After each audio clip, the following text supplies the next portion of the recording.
Hello, everybody. Welcome to the Wednesday live stream. So, as the title and thumbnail suggest, I am positive on Bitcoin, but unfortunately, maybe fortunately for people who are watching, I'm a little bit bearish, as you may have found out. And you just have to understand pretty much what's going on in the market, which I think most of you actually do, to really realize just why everybody is just so bearish and down in the dumps. But there is good news on the horizon. So first of all, I took a bearish stance, well, for quite some time. And I always like to read the comment section. And one from a couple of days ago was from Guy Tony. He says, you do realize that influencers like yourself who put out this negative garbage could actually start the price to slide, kind of like the butterfly effect. The only thing I can do in protest is unsubscribe.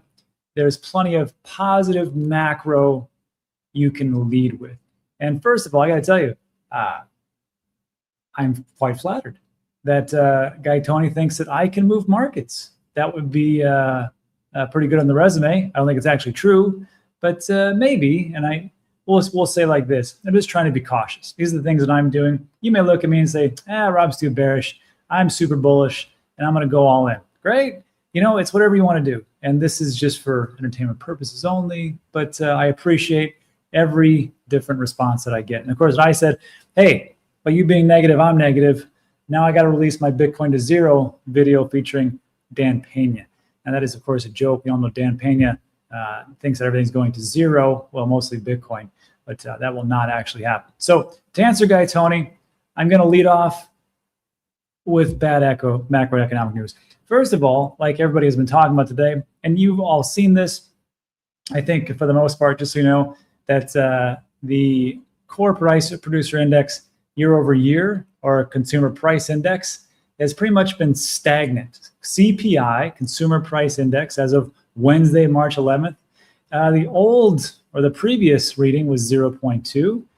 The expectation was 0.3, and we got 0.3. So it's all about expectations. CPI, core, just CPI, year over year, was 2.4 last reading.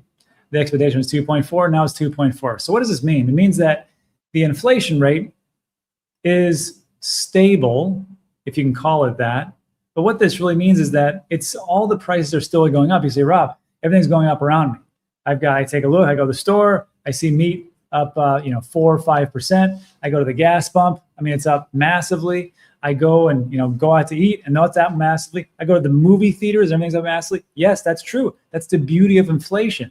Just because the people are sitting here and going, you know what, this is the expectation. It's only going to go up 2.4%, but it's still going up. And this goes to my core thesis of why I'm positively bearish, which goes like this: as long as the government keeps printing money and continues to debase the fiat currency, that is the US dollar, I will forever be buying Bitcoin. Now, if they start putting off the printer and saying, you know what, that's it, we're not going to debase anything anymore, what you see is what you get, then I'm like, maybe I should stop buying Bitcoin. But that's never going to happen. So you're going to keep seeing inflation. Core CPI was 0.3, expectation 0.2 to 0.2. Core CPI year over year, 2.5 before, 2.5 expectation, 2.5 here. So when we take a look at this, we're like, oh, not too bad, even though we're pretty much stagnant and we're not hitting the goal that the Fed has set, which is 2%. We are far away from that. And it seems like inflation is quite sticky. So we have that negative macroeconomic news, and also jobs reports. This is from the Bearishly letter. Great follow over at Bearishly letter on X. U.S. job numbers have now been revised. Now, first of all, if we're going to this, just know that job numbers always get revised. This happens every time in every single administration and every single quarter. It always gets revised. And guess what? It usually gets revised down because we overpump things. And of course, this is the beauty of doing like surveys and getting, people calling people on the phone, which, I mean, the only phone calls I get these days are from spam callers. So, I mean, I don't know who's answering the phone, but sure. So U.S. job numbers have been revised down last 13 months by a total of almost 1 million jobs, 750,000, 710,000. This means employment was initially overstated by an average of 55 jobs per month. U.S. job numbers revised down 4,000 in January. This brings December down 17,000. And this is the big thing. Since January 2024, there have been downward revisions in 24 out of 25 months. Meaning, you've got somebody who may be bragging about strong job market, but in reality, it's not that strong. U.S. labor market data is more unreliable than ever. And that's just numbers. Sorry, this is just what it is. Job numbers are down. And this is what's going on now. I hate to think what we're going to see as far as job numbers with AI taking a lot of jobs away for the people that are not getting into AI. And also, my stance is this: you can make a company stronger by having your employees use AI. Unfortunately, companies like, let's just take Amazon, are going to say, you know what, we don't need all you developers. We're going to do a bunch of vibe coding. They do a bunch of vibe coding. They fire a bunch of developers. And guess what? The vibe coding they have sucks. And they got to bring those people back or make the people work extra hard and go, hey, this AI thing isn't working out right now. That, I think, is going to happen. We're going to see negative job numbers. They're going to go down. AI is going to take jobs. The smart companies will say, you know what? We need to use AI as a tool, train our employees, make them more productive, and give us a stronger lead in the job market. However, no one's going to listen to me. That's just pretty much how it is. So we've got that. So what does that mean for rate cuts? Because we've heard about these magical rate cuts. It's not going to happen. So this is the CME Group Fed tool, and it looks like, golly, 99.4%, almost 100% sure that the meeting for 18th of March, that's coming up, the Fed's not going to cut rates. It's at 350 to 375, the target rate, and there's a 0.6% chance. So go have fun over that on Polymarket and Kalshi if you want to gamble. My friend Bobby, put your money on 0.6%. But I think they're not going to cut rates. I'm pretty sure. And also, just to really beat a dead horse, GDP numbers are also down, and you can see that. Now, we've talked about this, and people say, well, Rob, there's two negative quarters of GDP growth. Isn't that the recession? No, it's not the recession. And actually, I always thought that was my rule of thumb too. But apparently that was started in the 1970s by an economist, and that's not what we go by. We actually go by the National Bureau of Economic Research, or NBER. We talked about this recently. What they look at is three things. Well, three criteria and then six aspects. How deep is it? Meaning how severe is the decline? How much is really going down? How long has it been? The duration. And diffusion. How global or how localized is it? So you got depth, duration, or diffusion, which is the three Ds. And those, they look at six things. What's your personal income? Is it going up or down? What's the payrolls? Is that going up or down? Are we making jobs or not? How's the employment? People losing jobs, making jobs. Personal consumption. Who's spending? What are they spending on? Are they doing it more or less? Wholesale, retail, industrial production. And as of today, whatever the date is today, March something, 2026, this is what it is. Your real personal income is pretty much stagnant. It really hasn't gone up too much, hasn't gone down a whole lot, but it really hasn't kept up with inflation. So it's really just stalled. Non-farm payrolls, like we talked about, there's been job losses and it's going down. Status is slowing, but we know it's going down. And again, like we talked about with AI, the employment survey, which is different from the unemployment rate. Now, the NBER, what they look at is the unemployment rate, and we know that's gone up a little bit as far as percentage-wise, but they're looking at the employment survey, again, calling households, who's actually employed, how much do you work, and they're saying it's steady at 60.1%. Again, AI. So that's the household or employment survey. And the next three, consumption, Americans still like to buy, go figure. So that's actually doing good, though only one positive one.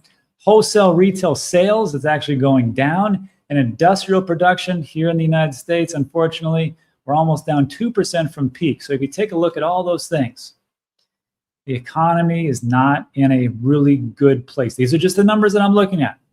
Now, some people might say, the economy is awesome, Rob. You don't get it. This is great. My business is awesome. I just bought this new $1 billion house or whatever. Great, fantastic. This is what I see. And because of that, you have to say the S word. Could be stagflation. We just looked at GDP, and economic growth has slowed. We took a look at the NBER, and that's actually, some are actually treading water, and some not too bad, but the majority is going down.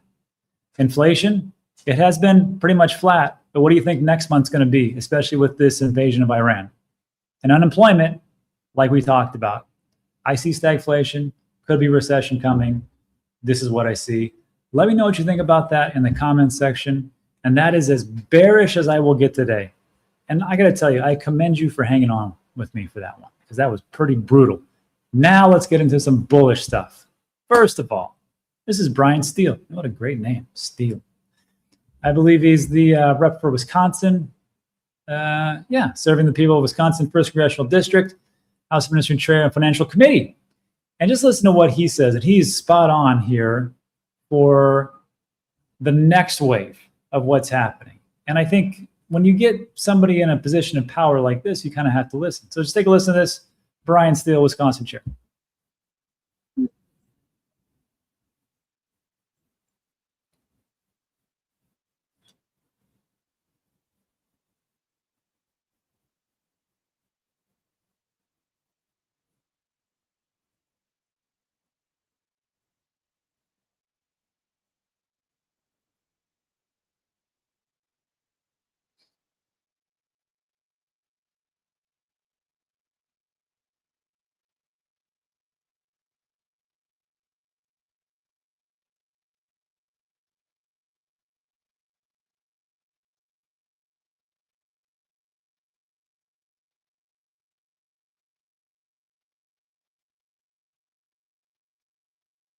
It's payments.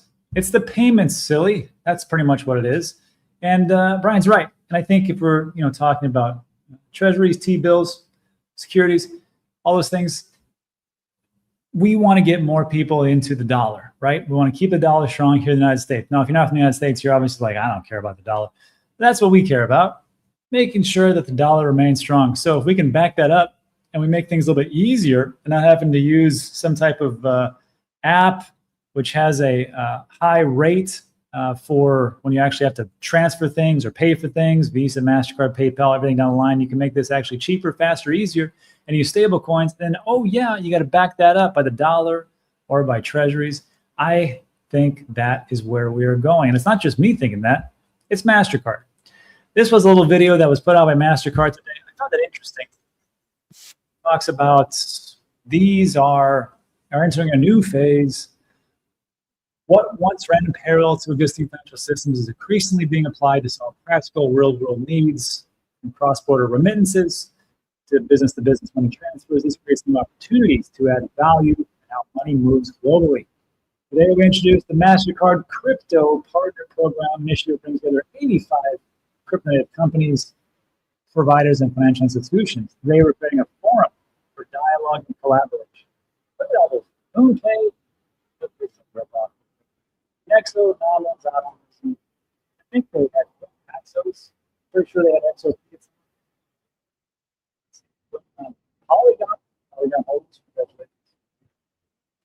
Ripple, I don't know, you might like that one. Solana, I like that one. Swissboard, hey, look at that. Transit.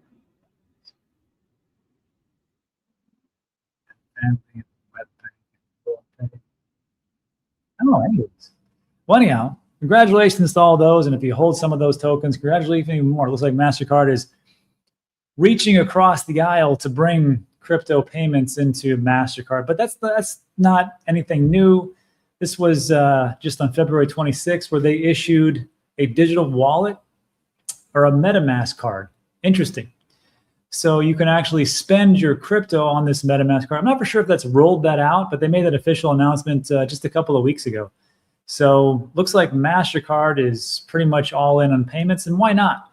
And that's why I'm always harping on the best Binance's, BNB, Ethereum, Solana, and Tron. If you just take a look at those, I mean, that's where all the stablecoin activity is, USDC and Tether, right? So this is a good day. And I see like right now, it's tough times because we're heading into, as far as like economic sessions, into not really the most strongest time frames. But if you look forward into that, there's some good things going on, and this will be the next evolution. Let me know what you think about that. And then if we're going to talk about stable coins, let's talk about the Clarity Act. It looks like they're trying to reach a deal, and I'm not going to blow smoke to you. I don't think this is going to pass. I'm sorry. I just don't think it's going to pass. I think that the banks, and people always ask, like, why are the banks involved in this? Why are the senators and members of the House and Congress in general asking the bank to be a part of this.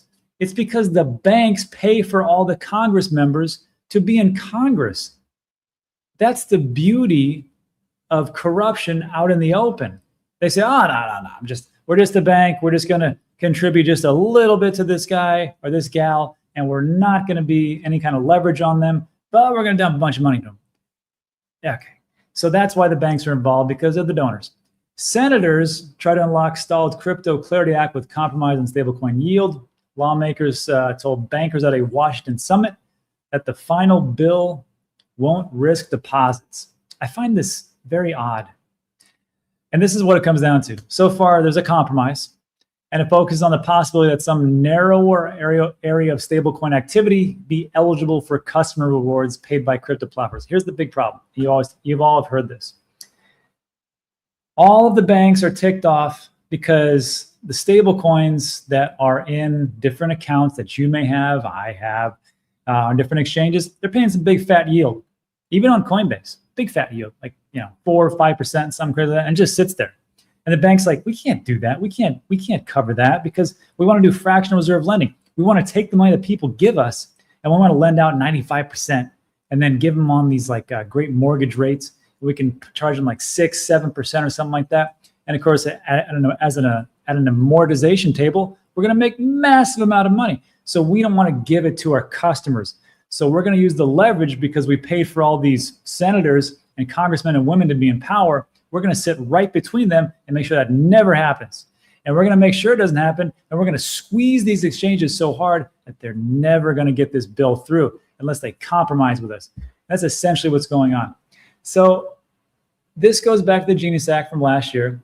It barred payment stablecoin issuers from paying interest to attract customers. This is ABA, American Banking Association President Rob Nichols. He says, unless crypto exchanges and other affiliated companies are bound by the same common sense restrictions, the result is a clear effort to evade congressional intent.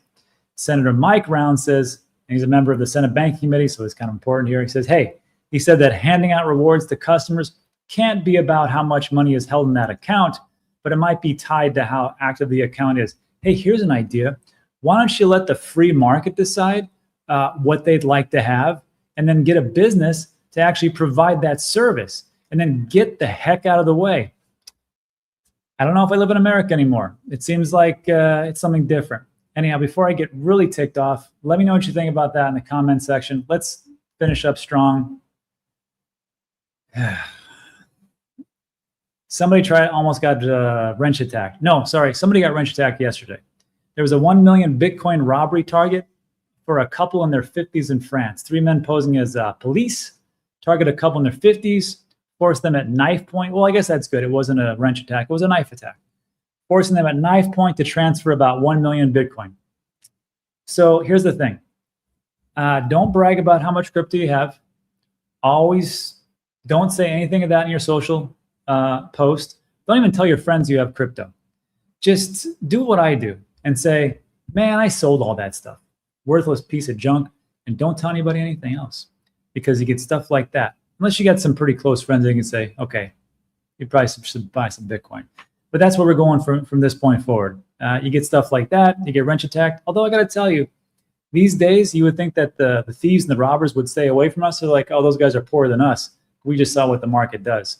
So having said all that, as a reminder, the reason they were able to take these people's Bitcoin or whatever crypto funds they have is because they probably had on, it doesn't matter if they have on an exchange or a wallet. If you're on a knife point, they're like, give me all your funds. First of all, they knew who the people were, they knew how much they had, and they knew how to move it. So they knew a lot about these people.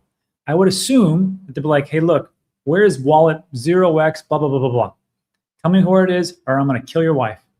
And he's like, well, okay, this is it right here. It's my ledger or whatever else. Great, move it.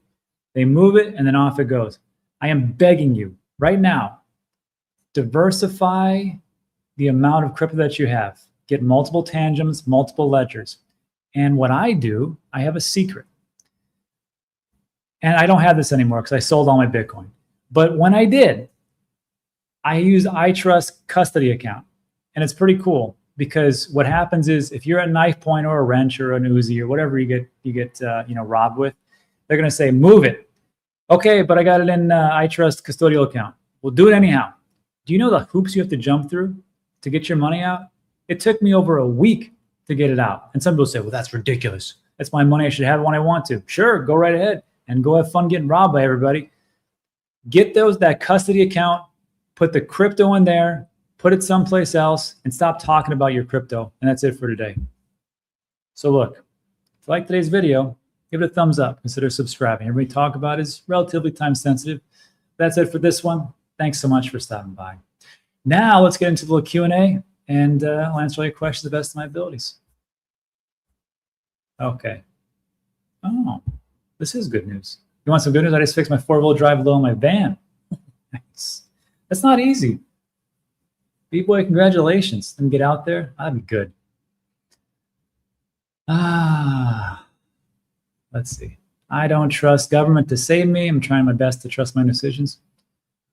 A1, you're probably right. Whatever your decision is and your gut feeling, usually that's the one to go with. So just go with that. I like the part about the not trusting government. And look, like, it's not the government is totally pure evil. I mean, they do some good things. I can't think of them right now. Oh, the military. That's true. The military is a good one. But, when you rely too much on the government, they're not going to bail you out. And that's pretty much it. So do as much as you possibly can without the government. You should be fine. Quit time. Should we keep the seed? You can keep the seed. The problem is, like, in these situations, these people, they're like, okay, we know you have it. But the question is, like, how they knew, So it's not like, and that's just it. People will say, well, maybe it was an information leak. Remember when Ledger, they had that info hack? It was a third-party API integration. And they got a bunch of people's information. They got my information. I got a bunch of emails. One of the guys at iTrust, we were talking. He said, yeah, he goes, they send me, these emails, they send me a picture of my house and they say, give me all your crypto. And I'm like, so what do you do? He's like, I don't do anything. He goes, they just have a picture of my house. He goes, and they got it on Google Maps, I'm sure. They don't know how much I have. They just say, give me your crypto. They don't know the exact amounts because that wasn't leaked. They don't know, how much I have. And they don't know if I've got other wallets. They just know that I have some crypto because it was leaked by Ledger. And they know my address. So they looked it up on Google and they found my email. And that's what he goes, I've been doing this like a year. And he goes, I don't give them anything. So those people in France, they were found out. Somebody knew a lot about them. And even if they had it on a cold storage device, it wouldn't matter. Because they'd be like, look, we know it's this wallet. We know it's this much. We found out. They're not going to tell them how they found out. But you either give this to us or we kill you. Or we cut off some fingers. It's a funny thing. Didn't this happen in France to the... who was it? Hold on, let me find the story. Wrench attack, losing fingers, crypto, theft.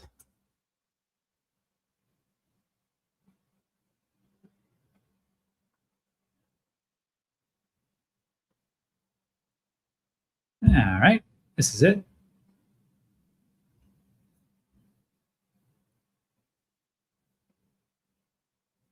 That's it. This one. This was on May 17th. 3 men in black masks jumped on a 34-year-old woman whose father runs Paymium, a French crypto exchange. Brandishing canisters of mace, holding a gun, the masked men attempted to force the owner toddler into a white van disguised as a delivery truck. Oh, this is another one. Anyhow, well, hopefully you guys don't have your own exchange and can go different routes. All right. James says, it could have been Coinbase too. They had a major data breach, which, you know what? Which company hasn't had a data breach? I think that'd be the bigger story. Yeah. And to switch gears, if a computer can replace your doctor, he deserves to be replaced. I still think that the human element is still strong enough to where we will still want to interact with real people. Now, hopefully your doctor actually uses some type of AI, whether that be to help them diagnose better or to find a better medication, or even just to find you better or cheaper alternative therapy. That'd be great. You can make a good doc greater just by using AI. And especially if you take a look at like what they're doing with MRIs and cancer research, able to actually find tumors and cut them out more precisely by using AI, as they use step and step with MRIs, X-rays, and ultrasounds. Like, I can see that's great. Again, making a person more productive, more better, and the business stronger. That's where I think AI's strength is, not to take over everything.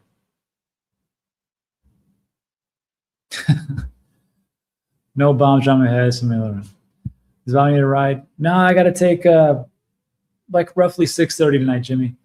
I got to take the dog for a walk real quick. Damn, it's late. Okay, we got 3 minutes. I don't trust Hot Pockets. As well, you shouldn't. It's total eating garbage. Probably high fructose corn syrup, and God knows what else is in there. And I think that's it. Yeah. After my cancer treatment, I was told by that too. Stay away from doctors. Nothing wrong with that. All right, everybody.